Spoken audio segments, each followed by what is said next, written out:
Hello everyone, today we are discussed about Coulomb's law in vector form, जो कि class 12 का एक बहुत ही इंपॉर्टेंट टॉपिक है, जो कि चैप्टर नंबर फर्स्ट और जूनियर नंबर फर्स्ट ही है। तो इस टॉपिक में से बेसिकली जो है बोर्ड एग्जाम के अंदर क्वेश्चन पूछा जाता है।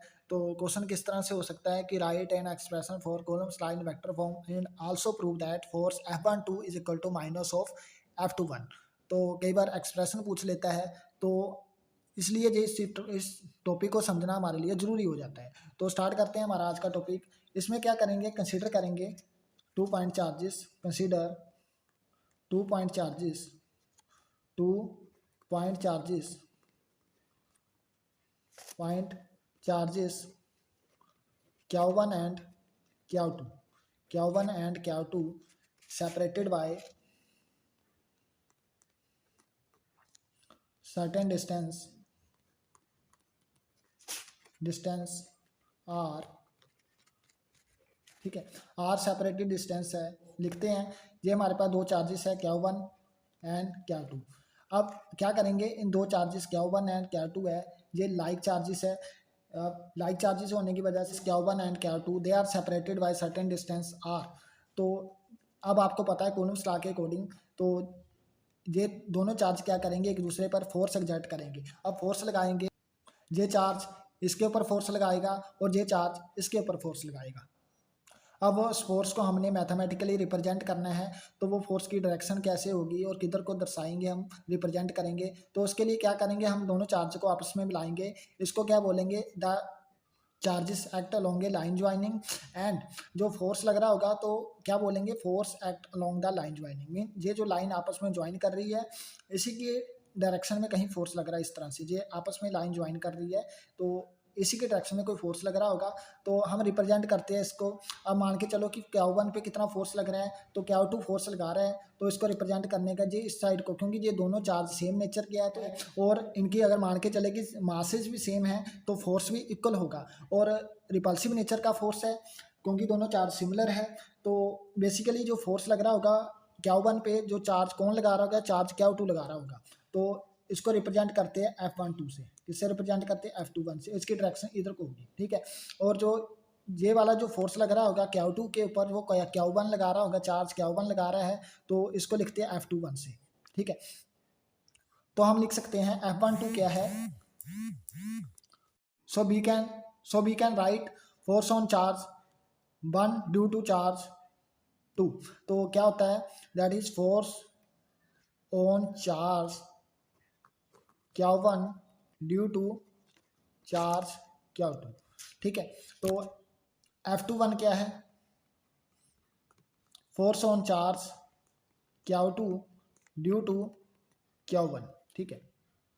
अब हमने फोर्स की डायरेक्शन देखनी है। अब आप देखो कि जो F12 फोर्स की डायरेक्शन किधर को है, इधर को है, ठीक है। Q1 चार्ज के लेफ्ट में है, तो इसको रिप्रेजेंट करेंगे R21, ठीक है, इधर को। और इसकी डायरेक्शन किधर को है, ये इस फोर्स की, तो इसको रिप्रेजेंट करेंगे इधर को R12।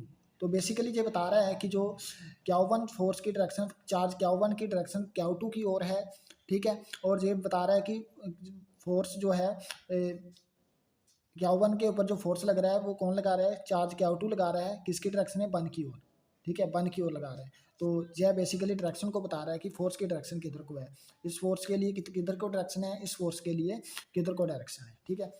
क्लियर है।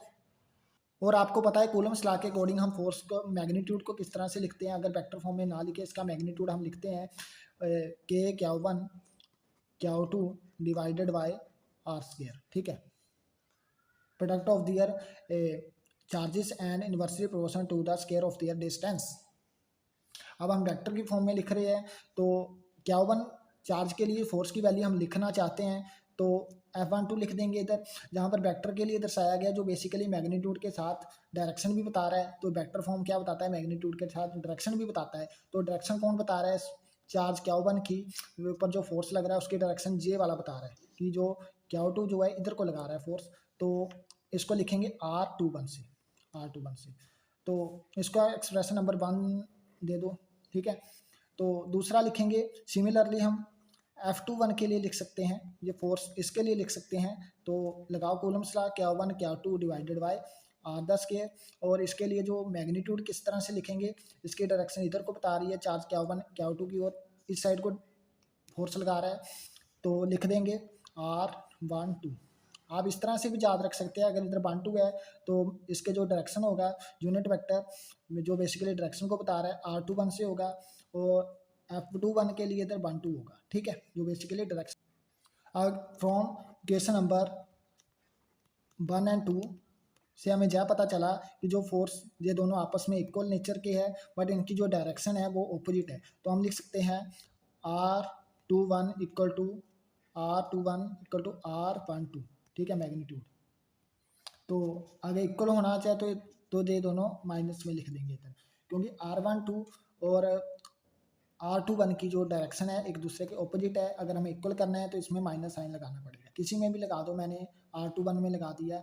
तो आगे F21 इक्वल टू के Q1 Q2 divided by R² minus में आएगा, क्योंकि जहाँ पर वैल्यू पुट कर देंगे R1 की वैल्यू है -R21, तो R21 माइनस बार लिख दिया। तो इन दोनों एक्सप्रेशन में आपस में देख सकते हैं कि ये दोनों, so from question number 1 and 3 we get F12 minus of F21। तो ये बेसिकली प्रूव हो चुका है। इसको डब्बे में बंद कर लेते हैं।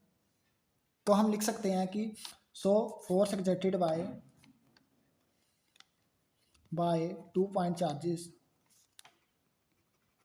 On each other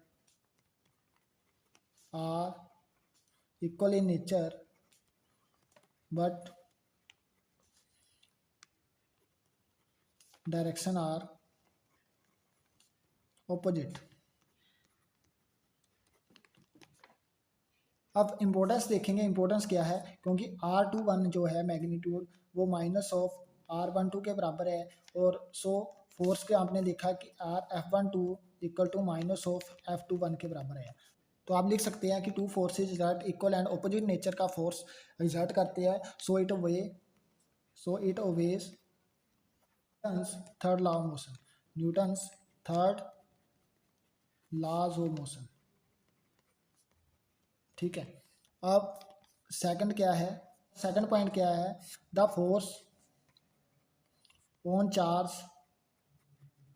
Q1 and Q2, वो फोर्स कौन से थे, F12 और F21 line joining the centre of two charges, so it is central force. कौन से फोर्स होंगे, सेंट्रल फोर्स होंगे, क्योंकि जो फोर्स लग रहा है act along the centre of the line joining, एक ही लाइन में लग रही है। Thank you very much. अगर आपको ये वीडियो पसंद आई तो चैनल को